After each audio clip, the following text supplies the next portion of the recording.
जय हिंद साथियों, मैं आपका फ्रेंड विजय अपने YouTube channel ITI technical power study पर आपका हार्दिक स्वागत करता हूं। फ्रेंड्स, हमारी जो क्लासेस चल रही है वो चल रही है बारक, इसरो वगैरह, उसके अलावा जो अदर जो टेक्निकल एग्जामिनेशन उनके लिए क्लास चल रही है।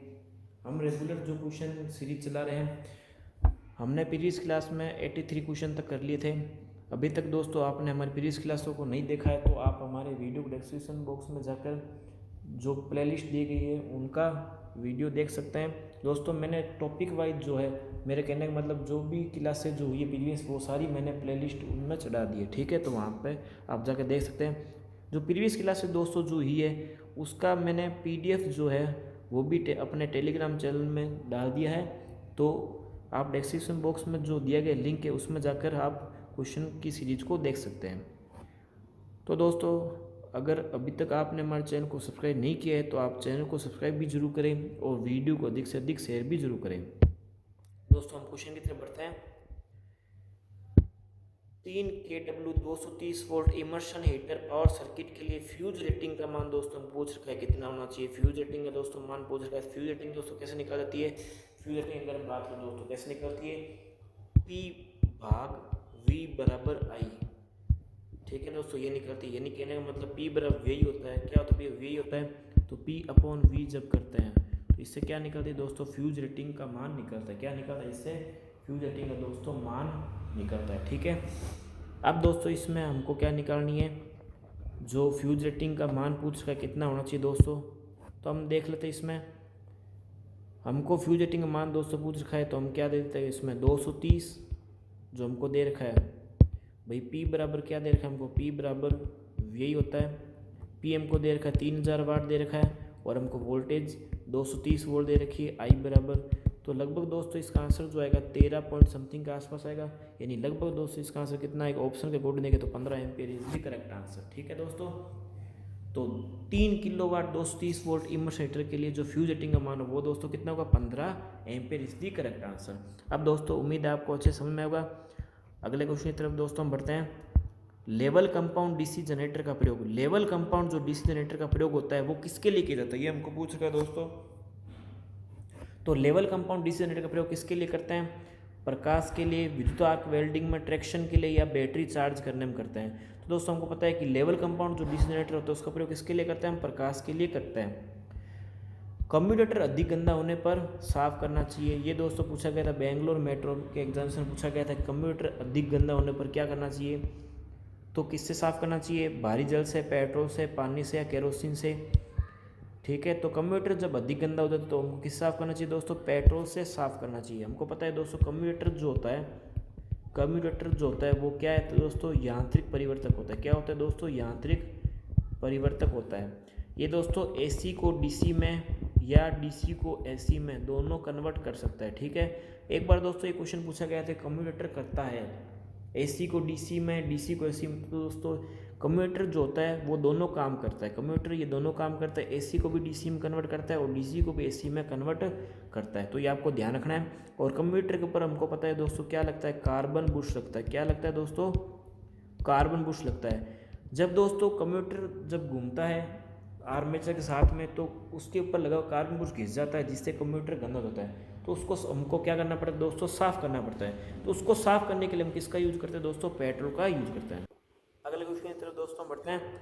स्विनबर्न परीक्षण डीसी मशीन को किस बार पर चलाता है? स्विनबर्न टेस्ट जो होता है दोस्तों ये किस में किया था दोस्तों? डीसी मशीन में। तो ये भी दोस्तों क्वेश्चन पूछा गया था कि जो हमारा स्विनबर्न जो टेस्ट होता है, जो स्विनबर्न जो टेस्ट होता है वो किस में किया जाता है? स्विनबर्न परीक्षण जो होता है दोस्तों ये किस में किया जाता है? डीसी जो मशीन होती है, डीसी मशीन जो होती है उसमें हम क्या करते हैं? स्विनबर्न परीक्षण करते हैं, ठीक है। मेनली इसमें जनरेटर जो होता है उसका टेस्टिंग किया था। किसके किया जाता है दोस्तों? जनरेटर का टेस्टिंग किया जाता है। तो स्विनबर्न परीक्षण डीसी मशीन को किस भार पर चलाया जाता है? तो ये अपने को पूछ रखा है।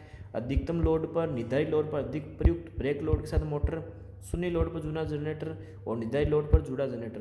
तो दोस्तों स्विनबर्न जो टेस्ट होता है उसमें शून्य लोड पर जो जुड़ा जनरेटर होता है उस पर क्या करता है? डीसी मशीन को हम चलाते हैं। क्या करते हैं हम? शून्य लोड पर जो जुड़ा जनरेटर होता है उसको हम क्या करते हैं? यानी कि बिना लोड, यानी शून्य लोड पर जोड़कर इस जनरेटर को हम क्या करते हैं, टेस्ट करते हैं, जिसको हम क्या बोलते हैं दोस्तों, स्विनबर्न टेस्ट बोलते हैं। दोस्तों आपको ध्यान रखना, ये क्वेश्चन काफ़ी पूछा जाता है, ठीक है। अब अगले क्वेश्चन तक दोस्तों बढ़ते हैं। ये जो क्वेश्चन दोस्तों है ये काफ़ी अच्छे लेवल का क्वेश्चन है, ठीक है, तो आप इसको जरूर पढ़िएगा। ये दोस्तों हमारा जो थोड़ा मीडियम लेवल का जो क्वेश्चन होता है, ये हम बोल सकते हैं इंटरमीडिएट लेवल का दोस्तों ये क्वेश्चन है, तो आपको इसको ढंग से करना है, ठीक है। ये एसएससी जेई लेवल का क्वेश्चन है। कौन से लेवल का है दोस्तों, एसएससी जेई का। हमारे चैनल पर दोस्तों आपको जो कंटेंट मिल रहा है एकदम अपडेटेड मिल रहा है, ठीक है। इस मैंने जो ये जो क्वेश्चनों की सीरीज चला रखी है, उसमें मैंने आपको एसएससी जेई में जो इस बार के जो क्वेश्चन पूछे गए 2023 के, उन क्वेश्चनों को भी दोस्तों शामिल किया है, ताकि आपकी तैयारी जो बेहतर हो पाए।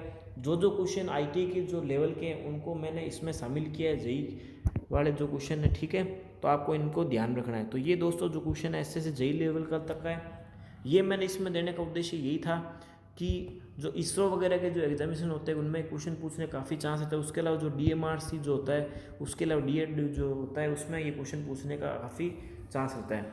आपको पता है कि दोस्तों डीएमआरसी का जो क्वेश्चन लेवल होता है न्यूमेरिकल काफ़ी मीडियम लेवल का या मॉडरेट लेवल का दोस्तों होता है, इसलिए मैंने आपको क्वेश्चन दिया है। अब दोस्तों क्वेश्चन को पढ़ते हैं। दोस्त जनरेटर ए और बी में 6 पोल है, जनरेटर ए में क्या है दोस्तों, हमको पता है जनरेटर ए में वेव वाउंड आर्मेचर है, जबकि जनरेटर बी में कौन सा है दोस्तों, लैप वाउंड आर्मेचर है।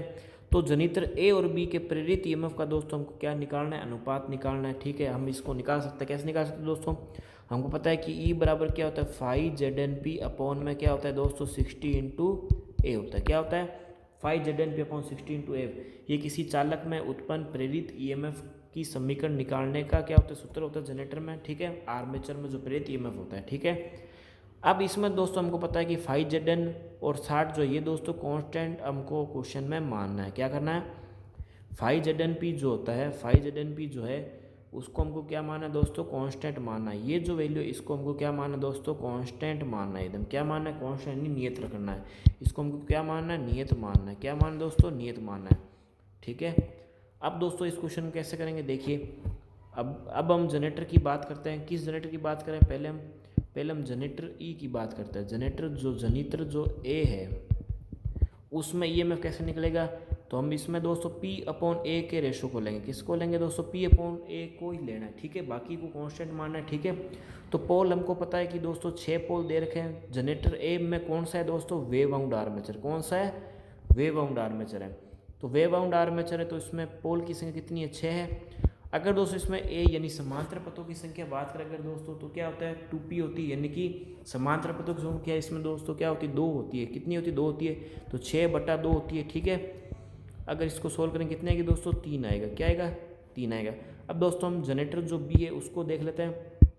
जनरेटर बी कैसे निकलेगा, जनरेटर बी भी ऐसे निकलेगा दोस्तों। जनरेटर बी जो है हमको पता है ये कौन सा है, लैप वाउंड है, कौन सा है दोस्तों, लैप वाउंड है। लैप वाउंड में पी कितना होता है, पी हमको पोल दे रखा है 6 पोल दे रखा है। उसके अलावा इसमें ए जो समांतर पथ है वो कितने हैं, वो भी कितने होंगे, पोल की संख्या के बराबर हो, यानी कि 6 होंगे, यानी कि 1। यानी कहने का मतलब प्रेरित ईएमएफ जो है E1 और E2 की अगर हम बात करें तो कितने होंगे दोस्तों, 3:1। यानी कहने का मतलब आपका जो 4 नंबर जो ऑप्शन है इज द करेक्ट आंसर। उम्मीद दोस्तों आपको समझ में आया वो क्वेश्चन का लेवल थोड़ा मैंने दोस्तों हार्ड रखा है इसमें, ठीक है। ये क्वेश्चन दोस्तों मीडियम लेवल का क्वेश्चन है, ठीक है। इसमें ज़्यादा आपको माथापच्ची नहीं करनी है, सीधा आपको सूत्र लगाना है और इसमें आपको P अपॉन ए का रेशो लेना है, ठीक है। हमको P अपॉन ए का रेशो हमने मान लिया कितना है, 3 है। और जनरेटर बी में हमको बता रखा है लैप वाउंड है। जनरेटर ए में कौन सा है, ये हमको बता रखा है वेव वाउंड, बता रखा क्या बता रखा है, वेव वाउंड। वेव वाउंड में पोल बता दिए 6 और हमको समांतर पथ बता दिए 2, तो हमने क्या निकाल लिया 3, यानी ईएमएफ निकाल लिया। और जनरेटर बी में हमको लैप वाउंड दे रखा है तो हमने 6 जो है वो पोल मान लिए और ए समांतर पथों की संख्या है तो उसके बराबर है 6/6 यानी 1। यानी दोनों जनरेटरों का ईएमएफ का अनुपात कितना होगा दोस्तों, 3:1 इज द करेक्ट आंसर। उम्मीद दोस्तों आपको क्वेश्चन अच्छे समझ में होगा। अब दोस्तों क्वेश्चन की तरफ अगले क्वेश्चन की तरफ बढ़ते हैं। क्वेश्चन नंबर 89, एक शंट जनरेटर में 1000 आरपीएम की गति पर 200 वोल्ट विद्युत वाहक बल पैदा करता है। यदि गति को बढ़ाकर 1200 आरपीएम कर दी जाए तो दोस्तों उत्पन्न ईएमएफ लगभग किसके बराबर होगा। ये भी दोस्तों अच्छे लेवल का क्वेश्चन है, ठीक है, ये भी दोस्तों अच्छे लेवल का क्वेश्चन है। इसको भी दोस्तों आपको ध्यान से देखना है, ठीक है। एक शंट जनरेटर दोस्तों हमको दे रखा है 1000 आरपीएम की गति और 200 वोल्ट का ईएमएफ पैदा करता है। कितने करता है दोस्तों, 200 वोल्ट का ईएमएफ पैदा करता है। और यदि गति को बढ़ाकर 1200 आरपीएम कर दिया जाए तो ईएमएफ कितना किसके लगभग होगा। दोस्तों इस क्वेश्चन को हम दोस्तों फॉर्मूले से भी कर सकते हैं। फॉर्मूला करेंगे तो थोड़ा दोस्तों ये थोड़ा लेंदी पड़ता है। इसको दोस्तों हम अगर चाहे तो मैथ के लेवल से इसको फास्ट तरीके से इसको हम दोस्तों क्वेश्चन को बना सकते हैं, ठीक है। तो हमको दोस्तों पता है कि जो ईएमएफ जो होता है, हमको पता है कि समीकरण जो सूत्र जो बनता है, हमको पता है दोस्तों क्या होता है कि सन जनरेटर जो, अगर जनरेटर की बात करें या मोटर की बात करें तो उसमें जो घूर्णन गति जो होती है वो किसके समानुपाती होती है दोस्तों, ईएमएफ की होती है। किसके समानुपाती होती है, ईएमएफ के समानुपाती होती है। जो घूर्णन गति होती है जो दोस्तों वो किसके समानुपाती होती है, ईएमएफ के समानुपाती होती है। अगर दोस्तों इसमें मैं समीकरण से बताना चाहूँ, समीकरण से बता सकते हैं। इसमें अगर मानना चाहिए हम N1 और N2 का रेशो मान सकते हैं और हम E1 और E2 का रेशो मान के इस क्वेश्चन को निकाल सकते हैं। क्या मान सकते हैं, N1 N2 और E1 E2 का हम समीकरण लिख के हम इसको बना सकते हैं। कैसे बना सकते हैं, हमको दोस्तों N1 जो स्पीड है, N1 स्पीड कितनी बता रखी है, 1000 आरपीएम बता रखी है। और N2 की गति कितनी बता रखी है, 1200 बता रखी है, ठीक है। अब हमको ईएमएफ जो है 1000 पर कितना मिल रहा था, 200 मिल रहा था। और हमको E2 की वैल्यू निकालनी, तो E2 की वैल्यू दोस्तों कितनी होगी, E2 बराबर कितना होगा, 200 इंटू 1200, 200 इंटू 1200 अपॉन में कितना होगा 1000। अब इसको हम सोल्व कर लेते हैं, कितना होगा, 2 0 गया और 1 0 से 1 0। यानी कहने का मतलब दोस्तों हमारे पास में वोल्टेज की जो वैल्यू आएगी, जो हमारे पास में वोल्टेज की जो वैल्यू आएगी वो दोस्तों कितनी आएगी, 240 वोल्ट, 240 वोल्ट। यानी कि option number 3 is the correct answer, option number 3 is the correct answer. तो उम्मीद दोस्तों आपको समझ में होगा। अब दोस्तों इसको हम फॉर्मूला नहीं लगाते, मैथ के तरीके से भी कर सकते हैं, तो बहुत फास्ट हो जाता है ये मैथ के तरीके से क्वेश्चन करना। दोस्तों आप जितना ज़्यादा कंपटीशन में जितना ज़्यादा आप फास्ट क्वेश्चन करेंगे उतना ही आपका सिलेक्शन जल्दी होगा, ठीक है। आपके सिलेक्शन होने का चांस उतना ज़्यादा बढ़ जाता है जितना जल्दी हम निकाल सकते हैं, ठीक है। फॉर्मूले कम से कम यूज़ करते हैं। अब दोस्तों इसमें हम बिना फॉर्मूले कैसे कर सकते हैं, अगर दोस्तों हमको इसको बिना फॉर्मूले से करना पड़े, मैंने फॉर्मूले से बता दिया, जैसे N1 अपॉन N2 और E1 अपॉन E2 का आप रेशो लेकर आप क्या कर सकते हैं, इस क्वेश्चन को निकाल सकते हैं। अब अगर हम बिना इस फॉर्मूले के लगाए भी करें मैथ के तरीके से तो इसको कर सकते हैं। कैसे करेंगे दोस्तों, देखिए ऐसा लेवल दोस्तों आपको कहीं नहीं मिलेगा। तो दोस्तों आप चैनल पर नए, चैनल को सब्सक्राइब जरूर करके जाइएगा और वीडियो को अधिक से अधिक शेयर भी जरूर कीजिएगा। अगर अभी तक आपने वीडियो को लाइक नहीं किया तो दोस्तों वीडियो को लाइक जरूर कीजिएगा। अब दोस्तों इसमें हम मैथ के तरीके से कैसे कर सकते हैं, देखिए अगर हमारे पास में दोस्तों 1000 आरपीएम है, 1000 आरपीएम पे दोस्तों हमारा कितना है, 1000 आरपीएम है, 1000 आरपीएम पर हमारे पास वोल्टेज कितना पैदा हो रहा है, 200 हो रहा है, कितना हो रहा है, 200 आरपीएम 200 वोल्ट हो रहा है। 1000 आरपीएम पर 200 वोल्ट पैदा हो रहा है। अगर हमने 1200 आरपीएम कर दिया तो वोल्टेज हमारे पास क्या होना चाहिए, ज़्यादा होना चाहिए।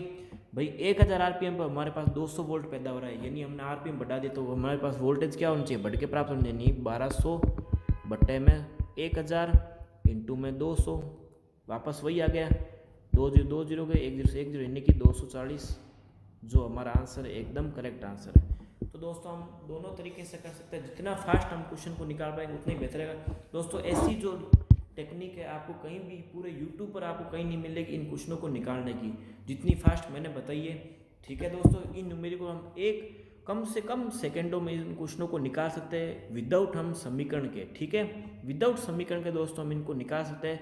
हमारा दोस्तों कॉन्सेप्ट हमारा क्लियर होना चाहिए। हमको पता है दोस्तों जो n समानुपाती किसके होता है, ईएमएफ के समानुपाती होते हैं। किसके समानुपाती, n समानुपाती ईएमएफ का होता है। हमको पता है जब हम क्या करते हैं, घूर्णन गति को जब हम बढ़ाएंगे, ये हमारे पास में दोस्तों क्या आरपीएम है, जब हम घूर्णन गति को बढ़ाएंगे तो हमको पता है दोस्तों वोल्टेज हमेशा बढ़ेगा। हमने आरपीएम बढ़ाया तो वोल्टेज बढ़ेगा। यहाँ पर 1000 से जब हम 1200 करेंगे तो हमारा क्या होगा, हमेशा बढ़ के ही निकलेगा, यानी 1200 को ऊपर रखेंगे और 1000 को नीचे इंटू 200 कर देंगे तो हमारा answer 240 volt is the correct answer, ठीक है दोस्तों। अच्छे से आपको समझ में आएगा। अगर आपको दोस्तों ये मेथड समझ में नहीं आए तो आप जो मैंने आपको समीकरण जो बताई है उस समीकरण से भी आप क्वेश्चन को निकाल सकते हैं, ठीक है।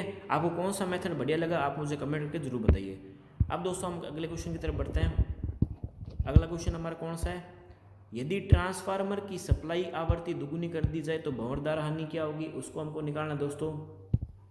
तो दोस्तों हमने क्वेश्चन में पढ़ा है कि ट्रांसफार्मर की सप्लाई आवृत्ति अगर दोगुनी कर दे तो भंवरदार हानि क्या होगी। दोस्तों इस तरह क्वेश्चन करने के लिए आपको भंवरदार हानि का आपको फॉर्मूला याद होना चाहिए। क्या होते हैं दोस्तों, डब्ल्यू एडी करंट की बात करें, हमको पता है कि दोस्तों जो हानियाँ जो होती है उनको हम किस मापते हैं दोस्तों, डब्ल्यू यानी वाटेज में मापते हैं। जो ट्रांसफार्मर में जो लॉसेस होते हैं उनको किस मापते हैं दोस्तों, वाटेज मापते हैं। इनको आपको ध्यान रखने, ठीक है। ट्रांसफार्मर में मेनली दो तरह की हानि होती है। कौन कौन सी होती है दोस्तों, क्योंकि ट्रांसफार्मर में कोई भी मूवेबल पार्ट होता नहीं है, तो इसमें दो तरह की मेनली रूप से हानि होती है। एक तो होती है लोहा क्षति, एक तो होती है लोहा क्षति, और एक होती है दोस्तों ताम्र क्षति। क्या होती है, ताम्र क्षति। तो लोहा क्षति और ताम्र क्षति दो तरह की क्षति ट्रांसफार्मर में पाई जाती है। दो तरह की क्षति कौन कौन सी होती है, एक तो लोहा क्षति और एक ताम्र क्षति, दोनों ट्रांसफार्मर में पाई जाती है, ठीक है। अब दोस्तों हमको एडी करंट का पूछ रखा है, तो एडी करंट में हमको फॉर्मूला हमको पता है कि क्या होता है, BM² F² और T², ये हमारा फॉर्मूला होता है। हमको पता है इसमें दोस्तों BM जो होता है, BM जो होता है क्या होता है, मैक्सिमम जो फ्लक्स डेंसिटी, यानी कि अधिकतम जो चुंबकीय फ्लक्स घनत्व जो होता है, ये होता है BM, ठीक है। और F की अगर हम बात करें, यानी ये होता है आवर्ती। क्या होता है दोस्तों, ये होता है आवर्ती। अगर दोस्तों हम T की बात करें, अगर दोस्तों इसमें हम T की बात करें, तो ये लेमिनेशन की मोटाई होती है। किसकी होती है, लेमिनेशन की मोटाई। लेमिनेशन का मतलब ये होता है कि ट्रांसफार्मर किस मटेरियल से बना है उसकी मोटाई। वैसे दोस्तों अगर आप पूछ ले कि ट्रांसफार्मर किससे बना होता है, तो आपको पता होता है कि सिलिकॉन स्टील जो होता है, सिलिकॉन इस्पात या स्टील जो होता है उससे बना होता है। उसके अलावा एक मटेरियल जो होता है CRGO, cold rolled grain oriented, ये सिलिकॉन इस्पात कई प्रकार है, ठीक है। CRGO का हम यूज करते हैं, तो सिलिकॉन इस्पात का हम ट्रांसफार्मर की जो कोर बनाने में यूज अधिकतम करते हैं, ठीक है। तो CRGO उसी का ही टाइप है। तो इसमें मैंने फॉर्मूला बता दिया आपको किसका मतलब क्या है, ठीक है। तो हमको दोस्तों फॉर्मूला यही ध्यान रखना, BM का मतलब क्या, अधिकतम चुंबकीय फ्लक्स, F बराबर क्या होता है, आवर्ती, और T बराबर लेमिनेशन मोटाई। अब दोस्तों हम क्वेश्चन की तरफ आगे चलते हैं, ठीक है। हमको दोस्तों इसमें एडी करंट जो होती है, हमको पता है कि फ्रीक्वेंसी के वर्ग के समानुपाती होती है। क्या होती है, क्योंकि अब अगर हम इस क्वेश्चन में हमको कुछ ना कुछ नियत मानना ही पड़ेगा। B² और जो T², इसको हम दोनों को क्या मान लेते हैं, नियत मान लेते हैं। तो एडी करंट फ्रीक्वेंसी के वर्ग के समानुपाती है, यानी फ्रीक्वेंसी जो वर्ग के समानुपाती किसके, एडी करंट के। अगर दोस्तों हम आवृत्ति को दोगुना करेंगे तो हमको पता है कि जो एडी करंट लॉस है वो भी दोस्तों कितना बढ़ेगा, दोगुना ही बढ़ेगा। क्योंकि समानुपाती का मतलब यही होता है कि जब एक चीज़ जितना बढ़ेगी उतना ही दूसरी चीज़ बढ़ेगी, यानी कहने का मतलब हमारी जो बढ़ेगी वो कितनी बढ़ेगी दोस्तों, दोगुना बढ़ेगी। कितनी बढ़ेगी दोस्तों, दोगुना जो है हमारी भंवर धारा हानि बढ़ जाए अगर फ्रिक्वेंसी बढ़ाएंगे। जैसे जैसे दोस्तों हम फ्रीक्वेंसी को बढ़ाते जाएंगे, हमारी एडी करंट जो लॉस है उसका मान दोस्तों क्या हो जाएगा, बढ़ जाएगा, क्योंकि दोनों समानुपात में हैं। उसके अलावा अगर आपको पूछ ले इस क्वेश्चन में एक दो तरह के और भी सवाल पूछ ले, जैसे आपको पूछ ले कि क्रोड की जो मोटाई है अगर वो भी बढ़ा दे तो क्या एडी करंट लॉस का मान भी बढ़ेगा, बिल्कुल बढ़ेगा दोस्तों। एडी करंट लॉस का मान किस पर निर्भर करता है, क्रोड की जो मोटाई होती है उस पर डिपेंड करता है। तो इसको बढ़ाने पर एडी करंट लॉस भी बढ़ेगा। उसके अलावा अगर आपसे पूछ ले कि चुंबकीय फ्लक्स घनत्व जो है उसको अगर बढ़ाते, BM जो है अगर उसको बढ़ा दे तो क्या एडी करंट लॉस का मान भी बढ़ना चाहिए, बिल्कुल बढ़ना चाहिए, क्योंकि दोनों समानुपात में जब भी दोस्तों चीज़ बढ़ती है तो दोनों चीज़ें बढ़ेगी हमेशा। एक चीज़ बढ़ेगी तो दूसरी चीज़ भी बढ़ती है। अगर व्युत्क्रमवादी होते हैं तो एक चीज़ बढ़ेगी, दूसरी चीज़ हमेशा कम होती है। अब दोस्तों हम अगले क्वेश्चन की तरफ बढ़ते हैं। ट्रांसफार्मर में वायु द्वारा शीतलित भाग कौन सा नहीं होता, ट्रांसफार्मर में वायु द्वारा शीतलित भाग कौन सा होता है। शीतलित का मतलब दोस्तों क्या होता है, कूलिंग। क्या होता है, कूलिंग। ट्रांसफार्मर में वायु द्वारा शीतलित भाग कौन सा नहीं होता, लेमिनेशन, क्रोड, कॉपर चालक और कंजर्वेटर। तो हमको पता है कि वायु द्वारा शीतलित भाग कंजर्वेटर नहीं होता दोस्तों, क्योंकि कंजर्वेटर में हम क्या बढ़ते हैं, ऑयल बढ़ते हैं। ट्रांसफार्मर में ऑयल किस में बढ़ता है दोस्तों, कंजर्वेटर में बढ़ता है। वैसे दोस्तों जो ट्रांसफार्मर जो है टैंक में जो होता है हम तेल भरते हैं, लेकिन कंजर्वेटर जो होता है जब तेल वाष्पित होता है गर्म होकर, जब हम ट्रांसफार्मर में तेल भरने का उद्देश्य क्या होता है, उसको ठंडा रखना होता है। जब ऑयल का टेम्परेचर बढ़ता है तो कंजर्वेटर अतिरिक्त स्थान प्रदान करता है, ठीक है। तो यहाँ पर वायु द्वारा शीतलित भाग नहीं पाया था, क्योंकि ये ऑयल टाइप जो होता है उसमें कंजर्वेटर का काम ज़्यादा होता है, ठीक है। तो वायु द्वारा शीतलित भाग में कौन सा नहीं होता भाग, तो कंजर्वेटर भाग नहीं पाया जाता है। उम्मीद दोस्तों आपको अच्छे समझ में होगा। अब दोस्तों हम अगले क्वेश्चन की तरफ बढ़ते हैं। दो लैंप 230 वोल्ट और 60 वाट प्रत्येक श्रेणी क्रम में जुड़े हुए हैं, जिन्हें 230 वोल्ट सप्लाई से जोड़ा गया है। कुल शक्ति खपत दोनों लैंपों की दोस्तों कितनी होगी, ये भी दोस्तों अच्छे लेवल का क्वेश्चन है, ठीक है दोस्तों। दो लैंप 230 वोल्ट 60 वाट प्रत्येक श्रेणी क्रम में जोड़ा गया है, जिन्हें 230 वोल्ट सप्लाई से जोड़ा गया है। कुल शक्ति खपत दोनों लैंपों की दोस्तों कितनी होगी। तो हम दोस्तों क्वेश्चन को समझ लेते हैं। पहले हमारे पास में आप मान लीजिए ये हमारे पास में एक लैंप है, ठीक है, और ये एक दूसरा लैंप है। ये हमको क्वेश्चन बोला है कि हमारे पास में दो लैंप है और प्रत्येक कितने वाट का है, 60 वाट का है, ये भी 60 वाट का है, ठीक है। अब इनको हमने क्या किया, 230 वोल्ट सप्लाई से जोड़ा है। तो यहाँ पर हमने मान लीजिए यहाँ पर एसी सप्लाई से जोड़ दिया, हमने किसे जोड़ दिया, एसी सप्लाई से जोड़ दिया। कितने से जोड़ा है, 230 वोल्ट की एसी सप्लाई से जोड़ा है, ठीक है। बस इतना हमको क्वेश्चन दे रखा है। कुल शक्ति खपत दोनों लैंपों की दोस्तों कितनी होगी, ये आपको ज्ञात करना है। इस तरह क्वेश्चन दोस्तों काफ़ी अच्छे लेवल क्वेश्चन होते हैं और काफ़ी पेपर में पूछे जाते हैं। आप कोई भी एग्जामिनेशन ले लीजिए, चाहे आप DRDO ले लीजिए, चाहे आप DMRC के ले लीजिए, चाहे और कोई भी एग्जाम से ले लीजिए, इस तरह के क्वेश्चन आपको कहीं ना कहीं देखने को मिल जाता है, ठीक है। तो 60 वाट के दो लैंप अगर आपने जोड़ दिए और उनको 230 वोल्ट के एक्रॉस सप्लाई से जोड़ा गया है, तो कुल शक्ति खपत दोस्तों क्या होगी, आपको ये ध्यान रखनी है दोस्तों कि P बराबर क्या होगी। हमको पता है दोस्तों V² अपॉन क्या होता है, R होता है। क्या होता है, P बराबर V² अपॉन R होता है। हमको पता है कि दोस्तों श्रेणी क्रम में हमेशा क्या होता है, जो प्रतिरोध होता है वो हमेशा बढ़ जाता है। यानी अगर हम क्या माने, अगर V² को इसमें क्या माने कांस्टेंट अगर कर दे, तो P व्युत्क्रमण प्रति 1/R होगा या नहीं होगा दोस्तों। P व्युत्क्रमण प्रति 1/R होगा या नहीं होगा। यानी कहने का मतलब अगर हम रजिस्टेंस को यहाँ पर बढ़ा देंगे तो क्या हमारी पावर कम होनी चाहिए, नहीं होनी चाहिए, बिल्कुल कम होगी। यानी कहने का मतलब दोस्तों हमारी जो टोटल पावर जो निकल के आएगी वो दोस्तों क्या आएगी, कम आएगी। यानी 120 वाट तो पहले ही गलत हो गया। उसके अलावा हमारा जो 240 वाट था वो भी गलत हो गया। तो आपको दोस्तों ऑप्शन भी काटा लगाना आना चाहिए, ऑप्शन भी कट करना आना चाहिए कि कौन सा ऑप्शन हो सकता है और कौन सा नहीं हो सकता। यानी हमारा जो ऑप्शन है वो या तो दो हो सकता है और या तो 4 हो सकता है, दोनों में से एक हो सकता है, ठीक है। अब दोस्तों अगर बात करें ये क्वेश्चन कैसे होगा, अगर डायरेक्ट अब इसको फॉर्मूले से करना चाहे तब फॉर्मूले से हम करते हैं। देखिए दोस्तों कैसे करेंगे, जब भी दोस्तों हमको क्या दे रखा है यहाँ पर, देखिए इसको सही ढंग से बना लेते हैं एक बार, ठीक है, ताकि हमको समझ में क्लियर हो। अब हमने 60 वाट के लैंप लिए और यहाँ पर क्या किया है, 230 वोल्ट जो है एसी सप्लाई से जोड़ा है, 230 वोल्ट जो एसी सप्लाई से हमने जोड़ा है, ठीक है। अब दोस्तों इसमें पावर जो निकलेगी, अगर श्रेणी क्रम की बात करें दोस्तों तो कैसे निकलेगी, 1/PT निकलेगी, हमेशा ध्यान रखना है। 1/P1 प्लस में 1/P2 से, बस आप इतना कर दीजिए और आपका आंसर तैयार है, ठीक है।